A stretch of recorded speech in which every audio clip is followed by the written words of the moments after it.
What's going on, everyone? My name is Nicholas Merton here at DataDash, and today is September 10th of 2017.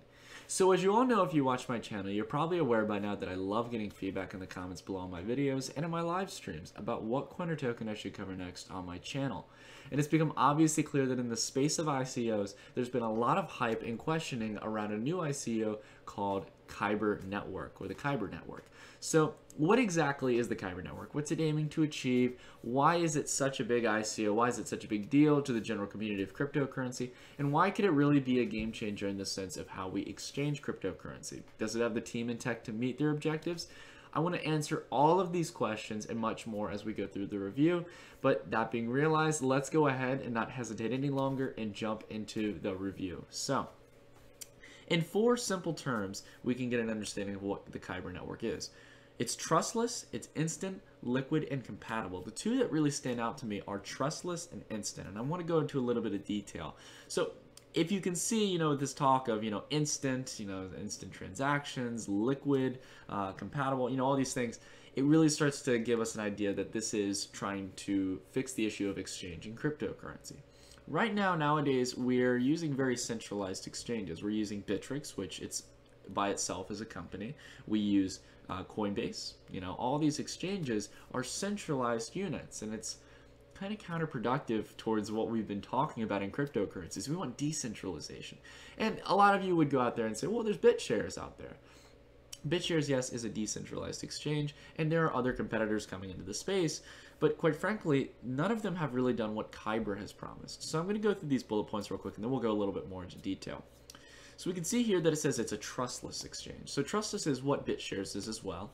It's a trustless exchange in the sense that it's decentralized. It's not one central entity that we're putting all our trust and our money into to hold our funds, to be able to transact those funds, whatever it may be, and keep security over those funds as well.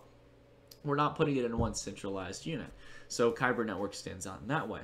But along with that, we also can have instant transactions. This is not traditional on most exchanges. So the fact that we can have instant transactions and instant liquidity in those transactions is very key. So again, I'll get into a little more detail about what all this means. But again, Kyber Network itself, if it can deliver on its promise, will be one of the first in the entire market of cryptocurrencies to really do such a thing in the sense of exchanges. So we'll go into a little more detail and talk about it. Now, real quick, I always recommend, if you're not only going to participate in the ICO, or if you are interested in holding it in the long term, if you can't participate in the ICO right now, if you're a US consumer, sadly you can't. However, I wouldn't turn away from it. I would definitely keep your eye on it in the long term. If you are interested in it, read the white paper, folks. Always read the white paper. But again, if you want to get a general understanding and this video doesn't do a good job of it, go ahead and watch the Kyber Network video on their website. They do a really good job of visualizing it. And if you really just sit down and focus, you can get an easy understanding of what they're doing. But basically, let's go through some of these points here. It's trustless and secure. You have no trust of a centralized entity. So you're not sending your cryptocurrency to a centralized exchange and then thinking like, okay, in the next few days I'm going to probably make a trade and stuff. Hope they can keep that secure. No.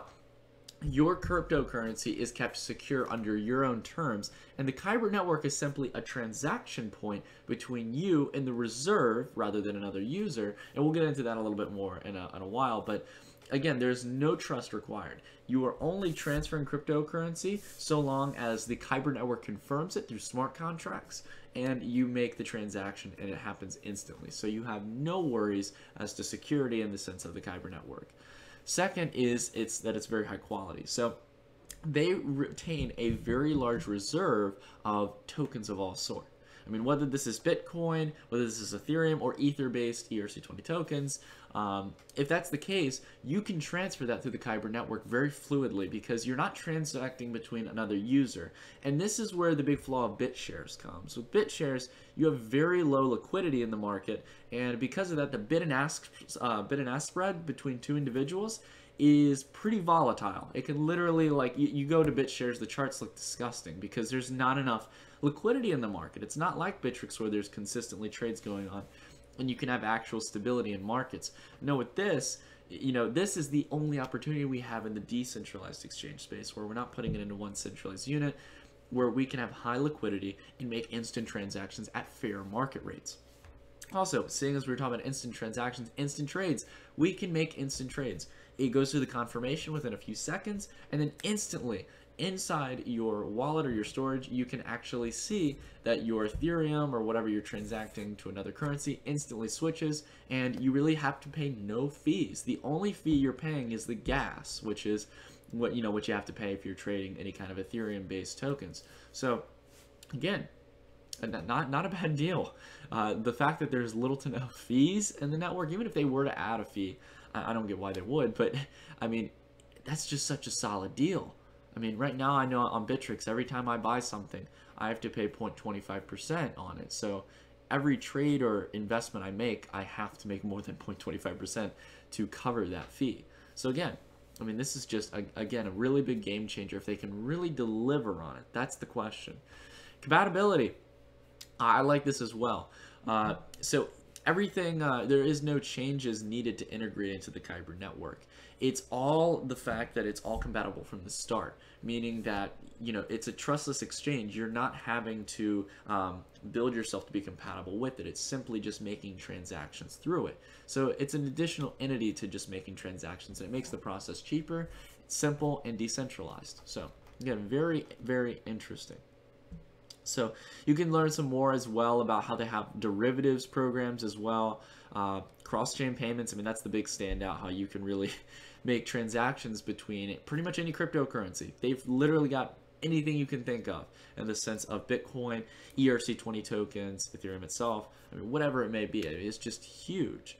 So again, very, very nice looking. And also on the roadmap as well, you can see they have a very nice laid out path as to how they're planning to actually get things going. Now, to be fair, for an ICO, this has a pretty long roadmap. 2019, as much as I'm not trying to rush things, I mean, it's a little bit of a wait. But again, they have a successful ICO, and if things go well, they might be able to speed things up. But again, we have to look at things in the long term. Cross-chain trading is not really the biggest issue. It's not the biggest thing that's going to make this network huge. But simply just having a functioning product, having it so you can transact ERC20 tokens, whatever it may be, again, that's a very big step. And the first mainnet launch is supposed to be coming in Q1 of 2018. So really, honestly, if you look more long-term, not too far down the road, as well as they have a few other steps as well later on in 2018. But again, once they get here to 2019, that will be a pretty big step. And I think that, by that time, hopefully the Kyber network will see adoption. But that's the main thing you have to look for, folks, is the adoption of the platform. And let's see if, the team will get us there. We have Louis Liu, and we also have Jeroen Velner, yeah. And we have their LinkedIn's up right now. You can see they have a very nice team here. And we'll go ahead and look at two individuals specifically. But, outside of the fact that we're going to go look at those individuals, my boy Vitalik is on the team as an advisor. Would you look at that, folks? They've got Vitalik on the project right now. And I think he's a big supporter of this. Reason being is because you see that a main focus is transacting ERC20 tokens. There's a big issue right now with spendability and ease of transferring with ERC20 tokens. I mean, yeah, you have to pay fees and stuff like that, and make sure you get it in the right wallets and whatnot. And it's just, honestly, there's no easy platform to really do it. Kyber could be that platform, and I think Vitalik supports that.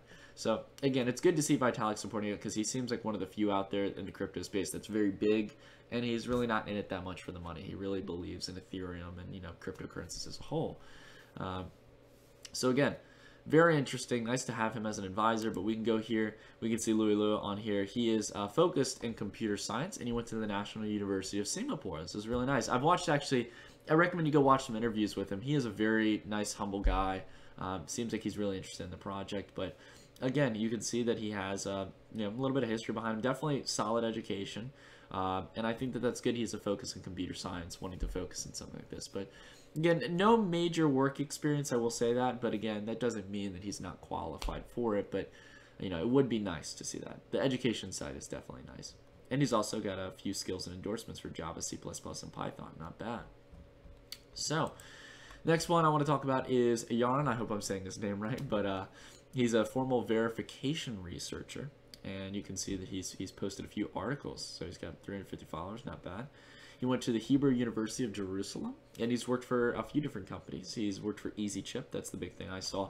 And then he also worked, I guess, at the University of Tel Aviv. I'm not sure really what that is, to be honest.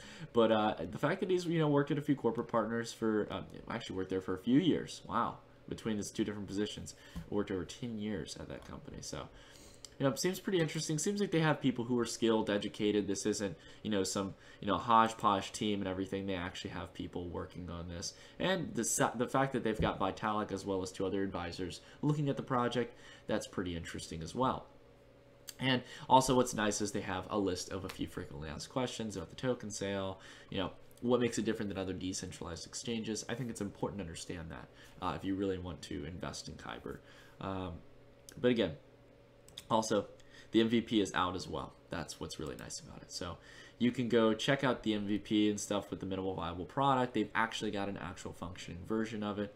And then you can also go and read the white paper. I think it's very important. I skipped to this specifically. If you really want to understand how Kyber works, remember how we were talking about how you don't transact between a user, you transact between the reserve. This is how the Kyber network works. It's very simple. It's not some colluded, crazy, network of things. They have a very simple diagram that makes it understandable. Yet at the same time, it's so simple and secure, which is why the Kyber network really has a lot of good selling points. But again, you've got to really understand this if you're going to invest in it and stuff. So if you want to see what a transaction can look like and what the UI looks like for now, go watch some of the videos they have. You can go to Kyber Network's actual YouTube page and see transactions happen real time.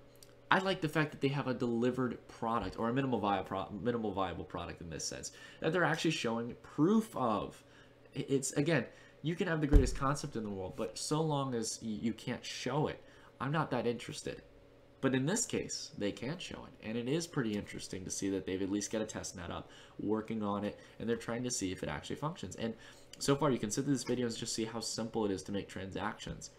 So, again, the thing about Kyber Network is it's getting a sense of adoption, it's getting a little bit of hype around it. They've already raised 50% of what they need in their ICO from private investors, and then of course they're raising other money through the ICO. With the fact they've gotten covered in Forbes, CoinDesk, this is pretty big stuff, folks. So, I'd love to hear what you all think about Kyber Network, though, because this is a competitive space. You're not going to have a dozen different exchanges. You're probably going to have around 2 to 3, and they're all going to have their own selling points, at least in the decentralized space. So, do you think Kyber Network really can become that leading exchange? That's the question. Can it get the adoption on its platform? It might have this great technology. It might have the great benefits tied with it, but unless it can get that adoption, it's really not going to take off. I think it's pretty interesting.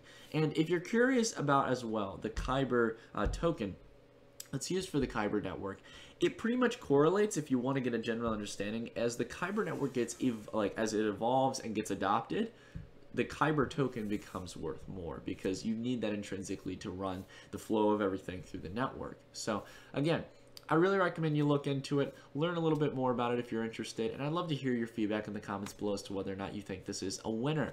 If you do, please leave a comment down below. Love to hear your opinion. If you've got a coin or token I haven't covered on the channel, make sure to check before you leave a comment, but I'd love to give definitely some coverage on some content you want to see on this channel. Outside of that, everyone, though, that's it for the video. Thank you so much for tuning in, and I will see you all in the next video. Stay tuned.